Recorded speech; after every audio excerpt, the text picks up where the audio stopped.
Hello, everyone, and welcome back to Mr. English Channel, where learning English is easy and fun. I'm Emily. And I'm Paul. So happy to be here with all of you today, our wonderful listeners. How you doing, Emily? Ready for another exciting episode? I'm doing fantastic, Paul. Feeling energized and ready to dive into our topic. How about you? Did you have a good start to your day? My day started great, thank you.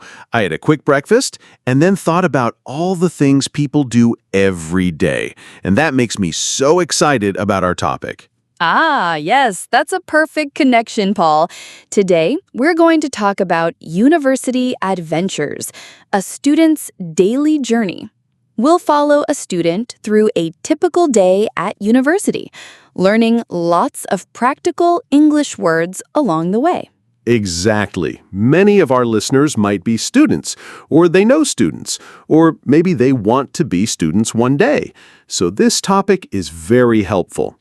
We'll learn words and phrases you can use in real life every day. Yes, we want to make it easy for you to understand. We'll use simple A1 level English so you can follow along and feel confident. Get ready to learn about classes, friends, and studying. Before we start our university adventure, we have a very important message for all of you. Please, if you love learning English with us and enjoy our podcast, give this video a big like right now. It helps us so much. Yes, a big thumbs up. And if you haven't done it yet, please subscribe to Mr. English Channel. It's completely free, and you'll get new lessons every week. Don't miss out. Also, please share this episode with your friends, your family, or anyone who wants to learn English in a fun, easy way. Sharing is caring, and it truly helps our channel grow. Thank you for all your amazing support. We really appreciate it. Okay, Paul, are you ready to start our Student's Day? I'm ready, Emily. Let's imagine our student. Her name is Maria. So, what's the very first thing Maria does in the morning? Well, like many of us, her day starts with an alarm clock. It rings loudly. Beep, beep, beep.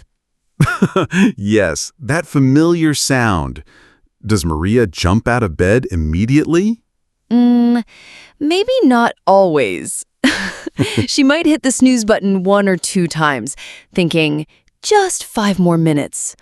Oh, I know that feeling. Those extra minutes are so good. But eventually, she has to wake up and get up from bed. That's right. She stretches her arms and legs. Maybe a big yawn. Then she goes to the bathroom. The bathroom. What does Maria do there to get ready? She brushes her teeth to make them clean and her breath fresh. And she washes her face with cool water. This helps her feel more awake. Good. So, wake up, get up, brush teeth, wash face. Simple but important actions. After the bathroom, what's next for Maria? Is it time for food? Yes, it's breakfast time. Breakfast is very important for energy. Maria goes to the kitchen. What does she eat for breakfast? She might have something quick, like cereal with milk, or maybe a piece of toast with jam and a glass of juice. And what about coffee? Is that a must-have for university students? Oh, absolutely, Paul. Coffee is super important for many students. It helps them feel awake and ready to study. Maria probably has a cup of coffee too. Coffee power. So, after breakfast, Maria needs to get ready for her classes. What does she do before leaving her home or dorm? She needs to get dressed. She chooses comfortable clothes for a busy day, like jeans, a t-shirt, and sneakers. University students walk a lot. That's true. And after getting dressed, what's another important step before she leaves? She has to pack her backpack. This is very important. Her backpack carries everything she needs for the day. What are the main things she puts in her backpack, Emily? Well, her laptop for notes, her notebooks and pens for writing, and a water bottle to stay hydrated. Maybe her phone and headphones too. She might listen to music on her way to class. An English podcast. Good idea. So, Maria is ready. She is dressed. Her backpack is packed. How does she get to the university? It depends on the distance. If it's close, she might walk. Walking is good exercise. But if it's a bit far, she probably takes the bus. Many students use public transportation. Let's imagine Maria takes the bus today. What does she do on the bus? She might be reviewing some notes on her phone, or listening to music, or just looking out the window thinking about her day. So she arrives on campus. University campuses are big places, right? Lots of buildings and students everywhere. Yes, very big and full of energy. When Maria gets to campus, she might see one of her friends. Let's say she sees her friend Leo near the main entrance. Okay, Maria sees Leo. What's a simple greeting they would share? Maria would say, "Hi, Leo, good morning. How are you?" And Leo would respond? Leo would say, "Hey, Maria, good morning. I'm good, thanks. Are you ready for Professor Brown's class?" What would Maria's answer be, perhaps after a long night of studying? Maria might say, not really. I need more coffee. Did you get yours?" And Leo, feeling the same way, would say, "Me too. Let's try to get a coffee before class if we have time." So they greet each other and talk about class and coffee. Very common. Yes, very natural. Then they would walk together to their first class. What's a typical university class like, especially a big one? A large class is often called a lecture. It's usually in a big hall with many students. The professor's at the front teaching. And what about Maria during the lecture? Maria finds a seat, takes out her notebook, and takes notes. This helps her remember what the professor says.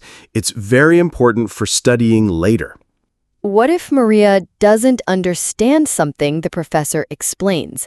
How can she ask a question politely in a big class? That's a great question. It's important to ask. Maria would raise her hand to get the professor's attention. And when the professor calls on her, She would say, "Excuse me, Professor Brown, could you please explain that part again? I don't understand photosynthesis very well." and Professor Brown would then explain it again. So, "Excuse me," and "Could you please explain that again?" are very useful and polite phrases. Yes, exactly. After the first class, it's usually time for a short break, maybe 10 or 15 minutes. Students need a little rest. Where does Maria go during this break? She might go to the student lounge or a cafe to get a quick snack like an apple or a granola bar, or check her phone for messages from friends. It's a good moment to relax a little before the next class. What if she meets another friend during this break? Let's say she sees Sophia. Oh, that happens all the time. Maria would walk up to Sophia and say, "Hey, Sophia, how was your history class?" And Sophia would reply, sharing her experience. Sophia might say, "Hi, Maria, it was good, but a lot of reading. What about your science class?" And Maria shares her thoughts on her class. Maria would say, "It was interesting. We talked about the environment. Do you want to grab lunch together later? I'm getting hungry." And Sophia, probably also hungry, would quickly agree. Sophia would say, "Yes, good idea. I'm starving. What time?" Laughs. Always hungry. So they make plans for lunch. Where do students usually eat lunch on a university campus, Paul? They usually eat at the university cafeteria. It has many different food options, and it's usually convenient and cheaper for students. It's also a great place to meet friends. So they get their food, maybe a sandwich or a hot meal, and find a table. What do they talk about during lunch? Besides their classes, they might talk about a group project or an upcoming exam. Group projects are a big part of university life. Yes, students often work together. So Maria might say to Sophia, Sophia, about our English project, the one on famous books, when can we meet to work on it? And Sophia would think about her schedule. Sophia might say, I'm free on Thursday afternoon after my last class. Is that good for you? I finish at 3 p.m. How does Maria respond to that suggestion? Maria would check her schedule. She would say, Thursday afternoon. Yes, that works for me.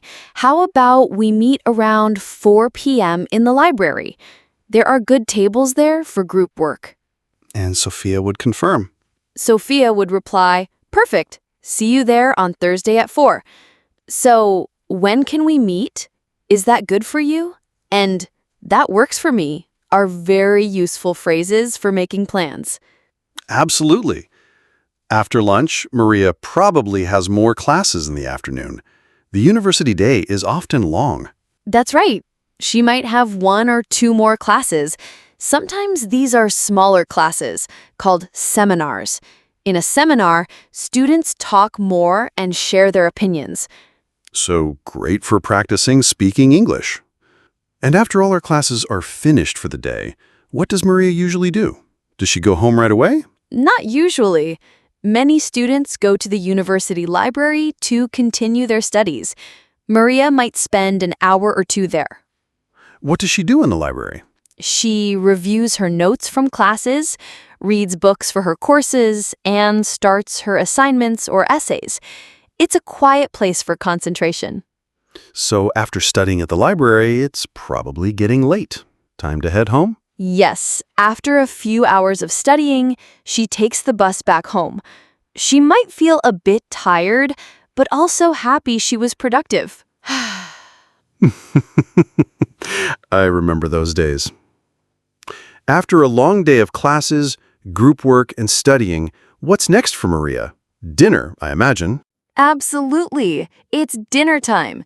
She might cook something simple for herself, like pasta or a salad. Or if she's really tired, she might order takeout. Like a pizza, maybe. Yes. A delicious pizza. Or some quick Chinese food. Pizza is always a good option after a long, busy day. Pizza is definitely a student favorite. So, she has dinner, and after dinner, what's the usual routine? More studying, or finally some time to relax? A bit of both, usually. She might do a little more reading, maybe 30 minutes to finish a chapter, but then it's finally time to relax.